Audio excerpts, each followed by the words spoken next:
Hello, everyone, and today I'm going to be discussing uh, the severe weather setup for May 1st. This includes much of the central, much of the Ohio Valley, to be fair, undergone for some sort of severe weather today, possible. And today's threat is really going to be a damaging wind threat, some possible large hail. Isolated tornado cannot be ruled out, but doesn't look favorable really at all. Um, but here's that tornado risk, shifted further sort of east compared to yesterday. Includes Cleveland, Pittsburgh, Cincinnati, Charleston, West Virginia, Bowling Green, Kentucky, Lexington, Kentucky.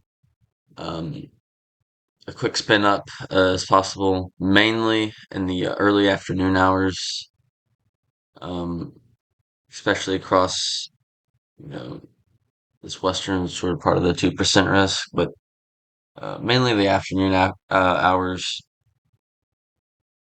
between like 1 and 4. It's going to be your best sort of tornado chances. Wind threat here, we have that 15% risk, mainly for that clustering of storms and linear segments. Um, that should be occurring today. Linear mode definitely looks favorable. Hail sort of same places here, 15% risk. Correlating with that slight risk very well. So this, as of about 2 hours ago, 8 a.m. This is just to give us a kind of surface map here and give us a little view of what's going on.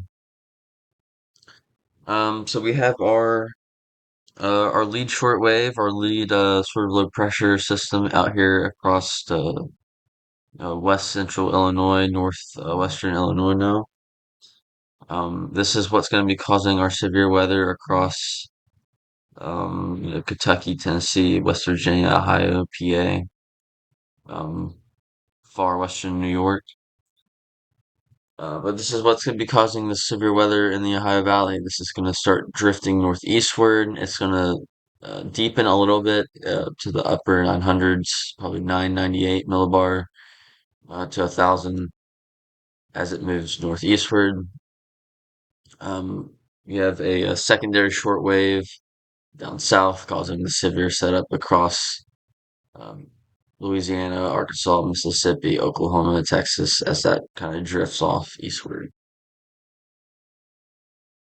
So pretty active, stormy, active spring setup here, to say the least.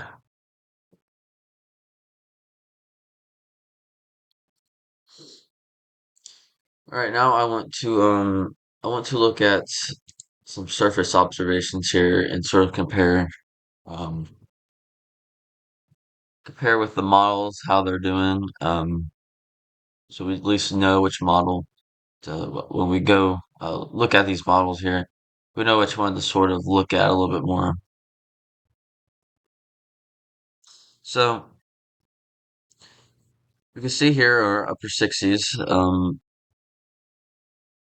This is 8 a.m. as well, but upper 60s here. Lower 60 dew points already across most of central West Virginia, central Ohio, um, all across Kentucky, where even some low 70s creeping in um, across through like Cincinnati, Paducah.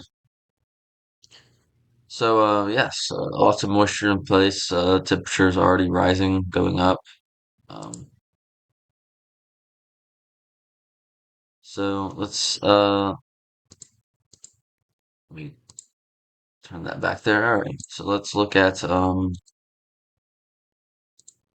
H triple R model here and see kind of compare the contrast here. So H triple R model shows 73, Charleston 70, Lexington 67, Columbus 70 Cincinnati, 73 Louisville. So 74 Louisville, 66 Columbus. Pretty good. A little cooler across central West Virginia.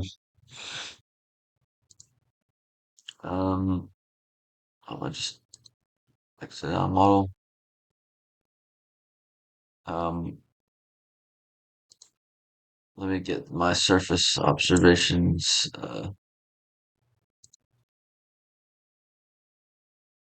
Give me 1 second here. All right, I'm sorry about that. Got this back up here. But yeah, H triple are doing pretty well with temperatures right now. Kind of look at the dew points real quick. Sort of low 60s across central West Virginia, Ohio, some mid 60s across central Kentucky up to Cincinnati.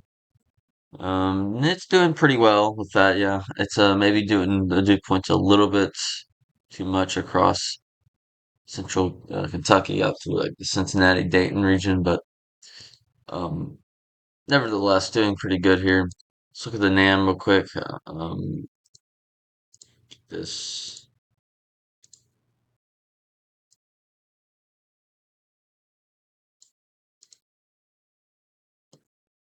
so the NAM 69 in Huntington, 70 Lexington, 60 67, 66 in Columbus, 71 Louisville. Um, yeah, definitely a little cooler. The NAM is definitely a little bit cooler overall. Has sort of southern Kentucky down pretty well, central KY, but it's definitely doing a lot cooler up north, which is interesting. So let's look at the dew points real quick. Compare these. Um,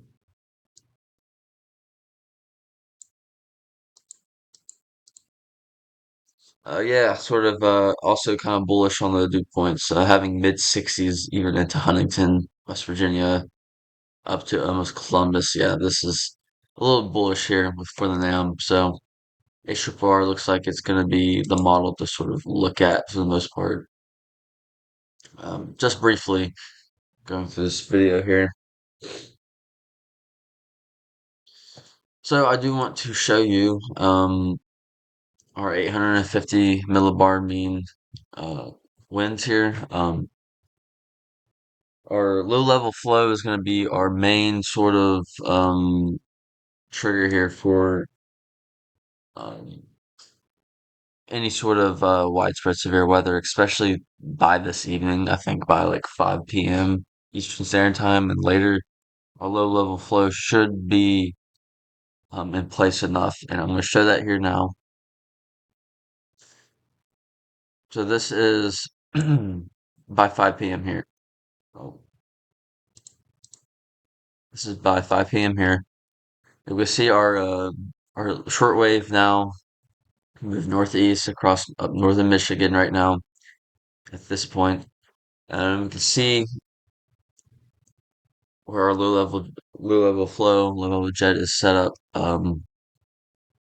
Parts of central Ohio, getting up to 45 knots. But in this sort of in that slight risk zone at 5 p.m., anywhere between 35, 45 knots possible, which is sufficient enough for severe weather development here. So we move on across the evening here. By like 8 o'clock, we can see sort of the bulk of those winds all the way up to really Buffalo, New York, down to the coal fields of Kentucky. Again, around 35, 40 knots possible.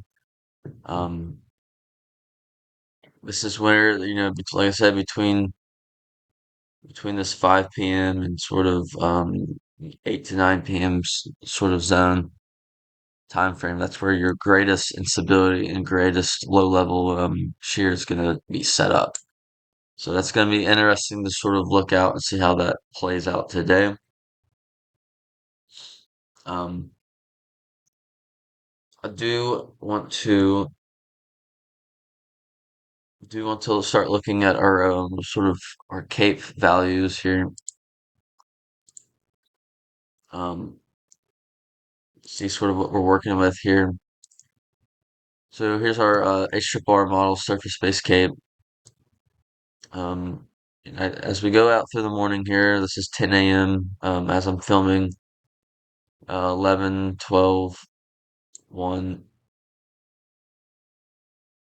It's pretty, according to this H-R model, pretty spotty by about 2 o'clock here, but we do have pockets of about 1,500 joules per kilogram cape here across central Ohio, central West Virginia, down to the coal fields of Kentucky. And as we move on through the evening, when that sort of low-level shear is just now starting to set in place, we can still see some pockets of 1,500 joules per kilogram cape. Um, the timing of when the convection will sort of initiate has been sort of um, off and on with the models the last 24 hours. But the earlier they initiate, the better, the more time it has to work with the environment. I do want to look at our mixed layer cape here. Again, by 2 p.m., it's pretty streaky, but we still have pockets of about 1,200 joules per kilogram cape. As we move on to the evening, that sort of mixed layer cape fizzles out according to this newer HRRR model, which would not sustain many storms at this hour by 7, 8 p.m. Which the storms would start to sort of die out.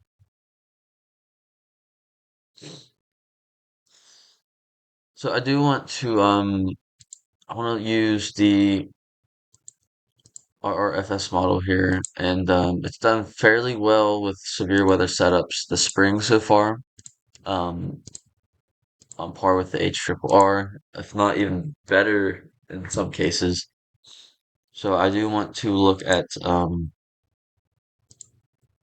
the Cape here as well, sort of get an idea. Um, so yeah, by 2 o'clock here, shows the same sort of idea or streaks of 1,500 joules per kilogram possible across through Western PA, Central Eastern Ohio, Central West Virginia, and Kentucky. Um, yeah, so it's pretty similar to the HRR here. Um, let's look at our NAM model here. So we compare this real quick.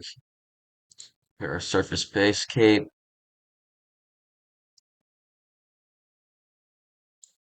and the NAM is definitely a bit more bullish on the cape here. Values up to 2,300 joules per kilogram possible across central West Virginia and then eastern Ohio.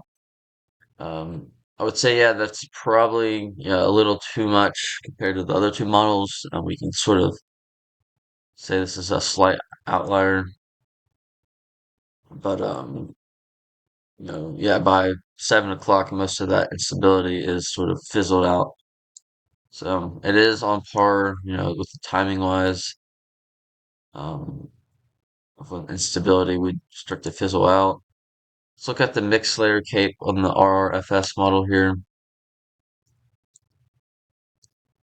Um, again, is this sort of just spotty 1,000 joules per kilogram. I mean, that just sort of fizzles out by the evening as well. So, uh, you know, moisture wise, cape wise, the setup is not great with the cape. 1,000 to 1,500 joules per kilogram is expected. That should be sufficient enough to sort of spark some sort of strong storms. Um, but I do want to look at how the dew points sort of play out for the rest of the day. Again, this is the RRFS. Um, and this is by about 3 p.m. here, and Yeah, some just spotty sort of low 60s. Pretty much most of low 60s all the way up through Erie, Pittsburgh. Some maybe possible mid 60s streaming in across central Kentucky, western Ohio. But low 60s for most across the region, and by evening 7 p.m. those low 60s still around the same area. So seems, according to this model, dew points in the low 60s throughout the entire day is very likely. Let's check the HRR, compare contrast this here compared to the RRFS model. And we can see by about 2 p.m. here, again, very similar here. We have sort of pockets of low 60s, upper 50s here, but for the most part, everywhere is seeing high upper 50 dew points, 58, 59 degrees up to low 60 dew points across much of Ohio, much of Kentucky, much of Indiana, parts of western West Virginia as well. So we move on through the evening here. Yeah, it's sort of same idea here. Low 60s for much of the severe risk regions as well. Once you get sort of past Pittsburgh, Morgantown, and up through Beckley, down here through Beckley, moisture sort of drops and sort of picks back up some. So interesting to watch how storms sort of interact with this sort of region here. But yes, moisture wise here, low 60 dew points. That's a check mark. Um, we don't have a lot of low level flow or a lot of shear to work with up until about 4 or 5 p.m. once it starts moving eastward. Um, so our greatest severe threat I think is going to be evening time here. I think between 4 p.m., 8 p.m. I think that's going to be your greatest sort of threat where instability and that low level jet starts to sort of surge northeastward. When they interact, I think you can get those linear clusters, possible large hail, and maybe a quick spin up, but we'll see. Let's look at reflectivity, kind of see what the radar is going to look like here. Um, Again, this is just you sort of just take this image here as a as guidance. You don't take it to heart. You sort of just say, yeah, there's a chance in this sort of area, so we'll see what it says here. So as we go on throughout the early afternoon, 2 p.m., we can see our early daytime convection sort of popping up much of Indiana, much of Kentucky, western Ohio. Um, you're isolated, a scattered storm will begin to start popping up, and as about 5 p.m. hits, we can see some of these storms starting to really gain strength here. Some nice little cores across Ohio here. Again, some scattered thunderstorms down south in the coal fields. I'm going to take a sounding, go back a little bit here, take a sounding near sort of Athens, Ohio, in that general area. See what we're working with here. So our surface cape around 1400, mixed layer cape just above 1,000, as we just saw. 3 cape is around 100. That could help, I think, especially in the height of instability and in the height of the daytime heating. So between 1 and 4 p.m., um, our 3 cape is going to be strongest. So any sort of thunderstorm that can pop up and sort of get a good updraft may take advantage of this sort of high 3 cape across the central and eastern Ohio. It's kind of where we have that 2% risk. Um, but yeah, we do see some decent cape at our 3 kilometer level here, but fairly thin here. Does get a little fat at our 3 kilometer level, like I said. We do have some turning in our winds, and not much at all. Nothing to really be concerned at. And even if we did have some, a more visible turning there, shear value is not great at all. We do not have great shear values at all. And we can kind of see that in our hodograph here. Very messy. We don't really have that right turn. Um, yes, very just unorganized. And this is just going to be a sort of your favorable cluster storm setup. Um, Take another sounding kind of further on throughout the evening, sort of um, southwest of Wheeling, northeast of Parkersburg here. Um, Later on the evening, our Cape values have gone down quite a bit. 3 Cape is still, um, it's not significant, but it's up there. We do have um, some better winds near our surface, so that low level jet sort of coming in, but nothing crazy again. No, our turning has become non-existent at that point, at this point of the evening.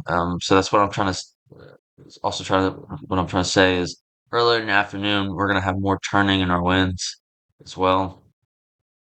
So that's why also I think early afternoon, 1 to 4 p.m., greatest tornado threat, but even then, very isolated threat, very isolated threat.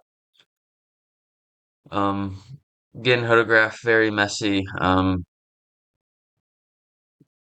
Just really depicts a very sort of clustery type of severe setup here. Um, but yeah, by 7 p.m., 6, 7 p.m., those clusters moving through eastern Ohio and then central West Virginia and sort of fizzling out once they reach that sort of boundary, or not boundary, but that sort of section of lower dew points between Pittsburgh and Beckley. So that's HRRR. I do want to look at the RRFS again. It's done fairly well this spring so far. It does have a sort of convective bias where it'll kind of overdo the updrafts and overdo the convection strength. So sort of ignore that for the most part and just see where it's um, popping up with the most activity. So this is by 2 p.m. Again, very similar to the HRR. We have just our sort of isolated, the scattered convection across western Ohio, central Kentucky, even down to central Tennessee by 2 o'clock this afternoon. And then later by about 4 o'clock, 5 o'clock here, we can see these cells start to blossom here. Again, more of a sort of just a scattered setup down in Erie, all the way down to the coal fields of Kentucky. Wish I could get a sounding, but I do not have the plus version of Pivotal.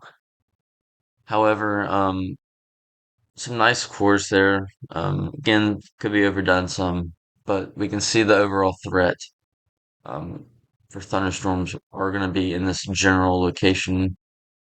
Um, and again, by about 7, 8 o'clock, that threat really diminishes, weakens rapidly across central West Virginia, eastern PA.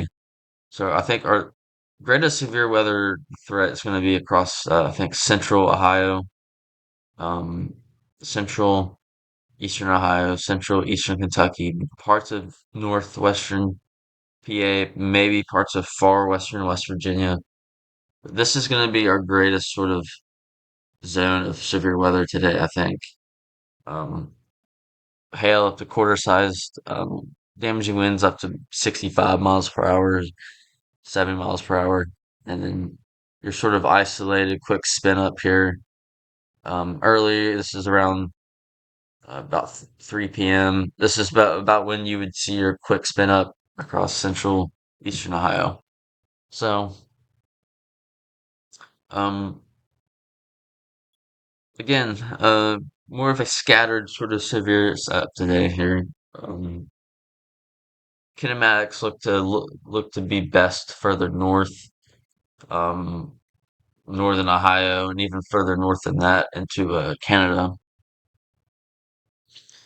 So I do think this is definitely a more of a clustering event, linear event here throughout the day. Um, I do think, like I said, that tornado threat at the beginning of the day, 1 to 4 p.m. is the best. But here's that risk area again, really from Buffalo down all the way to Alexandria, Louisiana, and then it extends westward to Amarillo, Texas, Woodward, Oklahoma. So very large, slight risk threat today. But again, my main focus was really from Bowling Green northward, where again I think your greatest threat for severe weather is going to be Cleveland, just maybe outside of Pittsburgh, just outside of Charleston, down to Lexington, Louisville, Cincinnati. So really Cleveland to Louisville over to sort of Pittsburgh and this general area here is our greatest severe weather threat. So just to sort of look into the future here, this is tomorrow's severe weather setup, and again, under the same risk for some sort of isolated severe storm risk, strong storms likely, um, mainly a damaging wind threat and a hail threat. Um, and then our day three outlook are the Carolinas finally get some storm potential. Um, we'll likely have videos on both of these days here, so tomorrow and then on day three, which would be Saturday. So busy next few days here. Doesn't look to be too significant, thankfully, but definitely a stormy setup in the next few days. But until then, I will talk to you guys later.